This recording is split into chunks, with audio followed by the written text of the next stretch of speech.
Have you ever noticed how the first 5 minutes of your workout just completely humble you? Oh, absolutely. It's like you hit a wall instantly. Right, you step out the door for a brisk walk, or even sitting down to tackle a difficult project, and instantly you feel this overwhelming resistance. Yeah, your legs feel like lead, your breathing is completely shallow. Exactly. And your brain is just screaming at you to stop.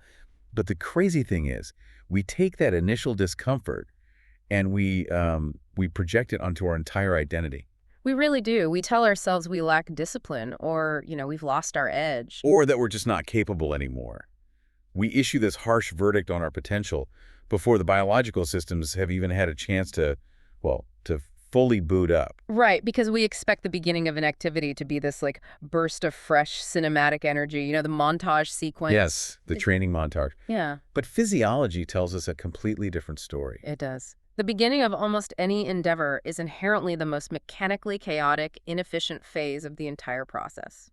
Okay, let's unpack this because our mission for today's deep dive is to explore the actual physiological realities of why beginnings feel so incredibly heavy. And ideally, to show you how understanding established science can completely reframe your perceived limits. Right. So we are looking at this brilliant piece of accessible science writing from the Finch Q team. It's titled, "The Transition is Not the Destination." Such a great title. It really is. And to be clear up front, Finch Q isn't like dropping brand new laboratory research here. No, no. They are taking decades-old bedrock concepts from exercise physiology and translating them. Translating them into a framework that applies to almost everything we do. It's just beautifully written. They've effectively bridged that gap between clinical data and the actual human experience. What's the main takeaway they're pushing? What's fascinating here is the core philosophical shift they are asking you to make. The discomfort you feel in those first few minutes, it's not a sign of a difficult future. It's not a boundary line. Exactly. It's simply the noisy, uncomfortable evidence that adaptation is actively underway. Your body is just introducing itself to the activity. It makes me think of an older computer booting up. Oh, that's a good way to look at it. Right. Like you press the power button, the fans spin up to maximum volume, the hard drive starts clicking, and the screen flickers. And if you try to open a heavy application right in that moment, the entire system just freezes. You get the spinning wheel of death. Yeah. But you wouldn't throw the computer in the trash and say it's permanently broken. No, of course not. The operating system is still loading all its background drivers. Yet when our own bodies lag for 5 minutes during a jog, we just assume the machine is broken. Why are we so hard on ourselves? Well, we view human biology as an on-demand service. We want it instantly. But the reality is that the body doesn't switch on like a light switch. It doesn't. No, it has to switch over. When you are resting, your entire biological mandate is energy conservation. Right, heart rate is low. Heart rate is low, blood vessels in your extremities are constricted, and your nervous system is totally relaxed. So when you suddenly demand movement, you're asking a machine built for conservation to just instantly transform into a high-output machine. Exactly. It's like driving a hybrid car and trying to merge onto a busy highway. You're puttering around the neighborhood on the electric battery, saving fuel. Yeah, nice and quiet. But the second you stomp on the gas pedal to hit highway speeds, the internal combustion engine has to physically, violently kick on. There's a distinct shudder in the car. Yes, a delay in power transfer. Right. That mechanical clunkiness is the system handing off the workload from one engine to another. That shudder is the perfect biological metaphor, actually. Because when you take those first few strides, your muscles demand adenosine triphosphate ATP, which is the cellular currency for energy. And we don't have a ton of that just sitting around. Right. The tiny stores of ATP readily available in your muscle fibers are depleted in seconds. Yes. Literally seconds. To make more, those muscles desperately need a massive influx of oxygen. But your heart and lungs are still operating on the electric battery, so to speak. They are still in couch mode. They really are. So the demand for oxygen is immediate, but the supply chain is heavily delayed. Yes. The essay captures this dynamic beautifully. They describe it as the moment, quote, when your muscles ask before your heart can answer. It's a great line. And that gap between the localized demand at the muscle and the systemic delivery from the heart creates a very real physiological debt. Which exercise physiologists call the oxygen deficit, right? Exactly. Your muscles are essentially forced to operate anaerobically, without sufficient oxygen. So they start accumulating metabolic byproducts that make your legs burn and feel super heavy. Yeah, that burning feeling is literally the oxygen deficit in real time. Here's where it gets really interesting, though. Because while we all experience this deficit, the duration of the misery varies wildly from person to person. Oh, completely. Like, two people can go for the exact same walk at the exact same pace. One person settles into a comfortable rhythm in 60 seconds, And the other person looks miserable. breathing heavily, dragging their feet for 10 solid minutes before they finally find their stride. And our cultural instinct is to look at that second person and judge them as simply being out of shape. Right. We mistake a delayed transition for a lack of fitness. But what we are actually observing is a difference in VO2 kinetics. VO2 kinetics. Yeah, VO2 kinetics measures the precise speed at which your internal supply chain can scale up oxygen delivery to meet that sudden spike in demand. So it's like a localized infrastructure issue. Exactly. Let's look under the hood at that infrastructure. Hmm. Because this isn't just about the heart pumping harder, is it?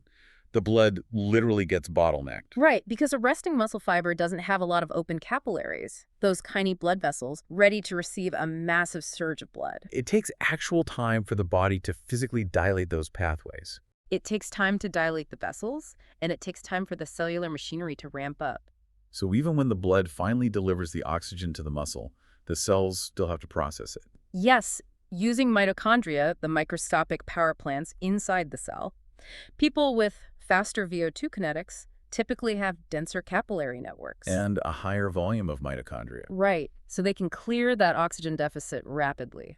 But if your capillary network takes longer to dilate, or your mitochondria take a bit to fire up, you simply spend more time in the deficit phase. You are just spending a little more time in the biological waiting room. I love that phrase. Acknowledging your own unique VO2 kinetics really removes the moral judgment from the beginning of a workout. It has to.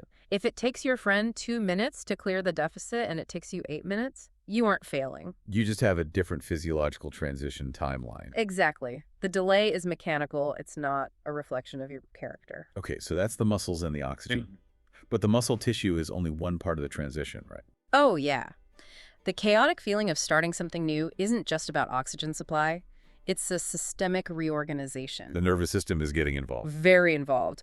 Your autonomic nervous system is simultaneously undergoing a massive shift from parasympathetic rest to sympathetic action. It's acting like a frantic project manager trying to reallocate resources on the fly. That's exactly what it's doing. The brain has to actively shut down blood flow to the digestive tract. Right. Who needs to digest lunch when you're running? Exactly. And it forces those vessels open in the legs and arms instead. It has to signal the adrenal glands. It has to tighten up your physical coordination. So all of that clumsiness we feel in the first 5 minutes, like when your feet are slapping the pavement awkwardly and your posture feels all wrong, that's the nervous system. Yes, that is the nervous system actively trying to locate and run the proper motor pattern software. Wow.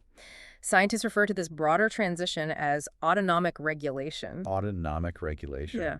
But we can't consciously feel our blood vessels dilating, right?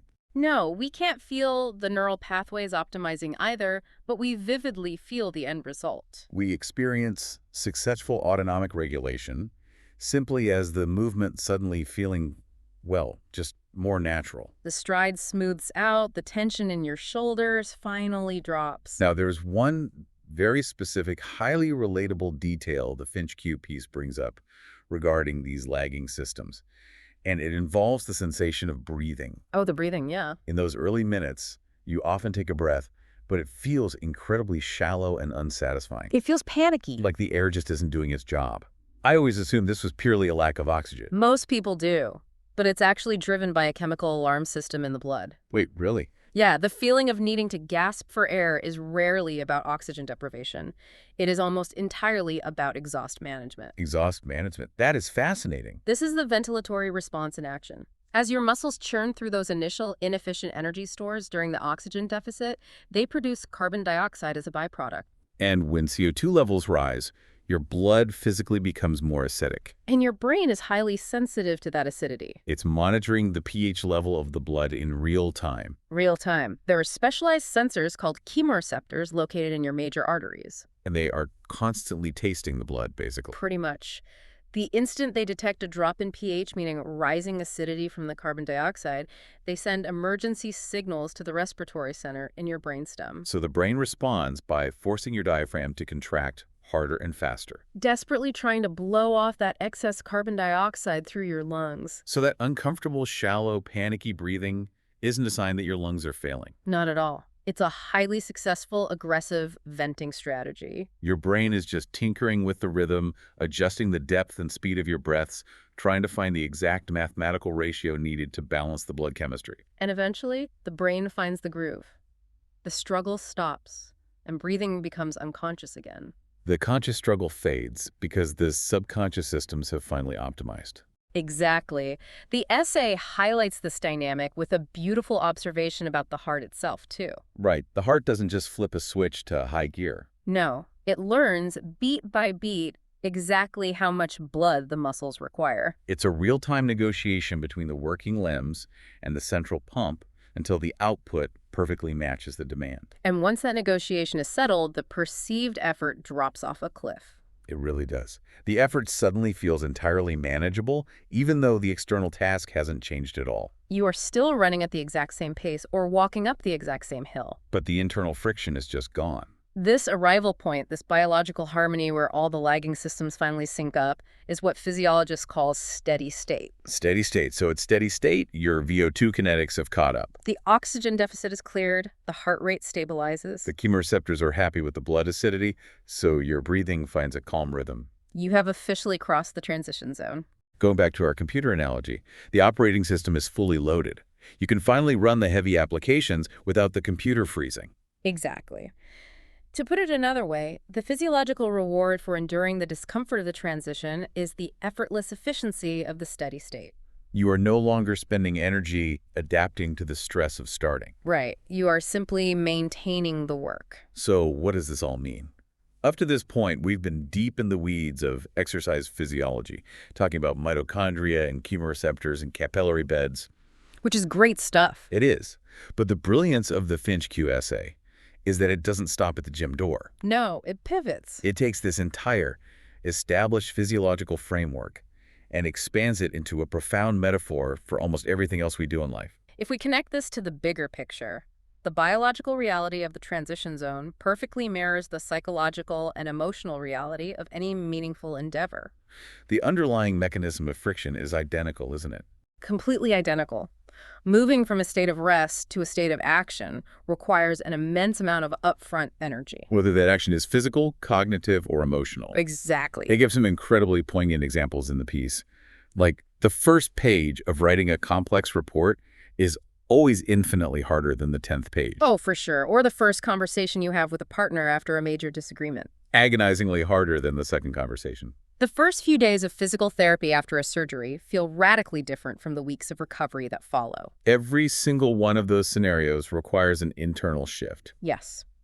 When you sit down to write that difficult report, your brain is doing the cognitive equivalent of clearing an oxygen deficit. You are shifting from a low-demand state, maybe passively checking emails, to a high-demand state that requires intense focus from your prefrontal cortex. and the neural pathways for that complex task haven't been primed yet. Your brain has to actively suppress distractions, recruit different neural networks, and reallocate glucose to the prefrontal cortex. So the friction you feel, that intense desire to immediately close the laptop and walk away, is essentially a cognitive oxygen deficit. Your intellectual systems are literally lagging behind your intention. You are waiting for your psychological VO2 kinetics to catch up. Exactly. And because those cognitive and emotional transitions are inherently messy, we routinely misinterpret them. Which brings us to the ultimate tragedy of human nature that the essay exposes. It really is a tragedy.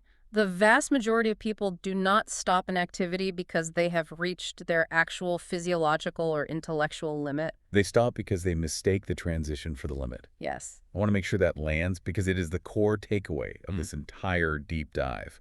We mistake the transition for the limit. We experience the heavy, clunky, suffocating feeling of minute one, and we just accept it as our ultimate boundary. Think about learning a new skill as an adult. You decide to learn a new language or pick up the guitar. For the first 20 minutes, your fingers don't work, nothing makes sense. Your brain physically aches from the effort.